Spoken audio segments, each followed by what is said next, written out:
ഇന്ന് കേരളത്തിൽ ഇതുവരെ ആയിട്ടും ചുരുളഴിയാത്ത രഹസ്യമാണ് സുകുമാരക്കുറുപ്പിന്റെ ജീവിതം. ഒരു കടങ്കഥയായി ഇന്നും തുടരുന്ന സുകുമാരക്കുറുപ്പ് വെള്ളിത്തിരയിൽ അവതരിക്കുന്നു. ദുൽഖർ സൽമാനാണ് സുകുമാരക്കുറുപ്പായി തിരശ്ശീലയിൽ അവതരിക്കുന്നത്. 80കളിൽ കേരളത്തെ മുൾമുനയിൽ നിർത്തിയ ചാക്കോ കൊലക്കേസും സുകുമാരക്കുറുപ്പിന്റെ തിരോധാനവും തന്നെയായിരിക്കും ചിത്രത്തിൽ പറയുന്നതെന്നാണ് അണിയറ പ്രവർത്തകർ നൽകുന്ന സൂചന. ദുൽഖർ സൽമാനെ മലയാള സിനിമയ്ക്ക് സമ്മാനിച്ച ശ്രീനാഥ് രാജേന്ദ്രനാണ് ചിത്രം സംവിധാനം ചെയ്യുന്നത്. 6 വർഷത്തിന് ശേഷം തന്റെ അരങ്ങേറ്റ ചിത്രത്തിന്റെ സംവിധാനം ശ്രീനാഥ് രാജേന്ദ്രനുമൊത്ത് ഏറെ പ്രതീക്ഷയുള്ള ഒരു ചിത്രത്തിന് വേണ്ടിയാണ് ഒന്നിക്കുന്നത്.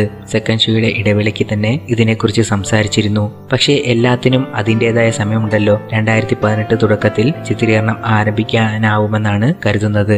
ഒരു ഫസ്റ്റ് ലുക്ക് പോസ്റ്ററിനൊപ്പം ദുൽഖർ തന്നെയാണ് പ്രോജക്ട് അനൗൺസ് ചെയ്തത്. പറഞ്ഞതുമല്ല അറിഞ്ഞതുമല്ല പറയാൻ പോകുന്നതാണ് കഥ, സ്വന്തം നിഴൽ പോലും അറിയാത്ത കഥ എന്ന് വ്യക്തമാക്കി ഫസ്റ്റ് ലുക്ക് പോസ്റ്ററിനൊപ്പം ശ്രീനാഥ് രാജേന്ദ്രനും തന്റെ ഫേസ്ബുക്ക് പേജിൽ ചിത്രത്തിന്റെ വിവരങ്ങൾ പുറത്തുവിടുകയുണ്ടായി.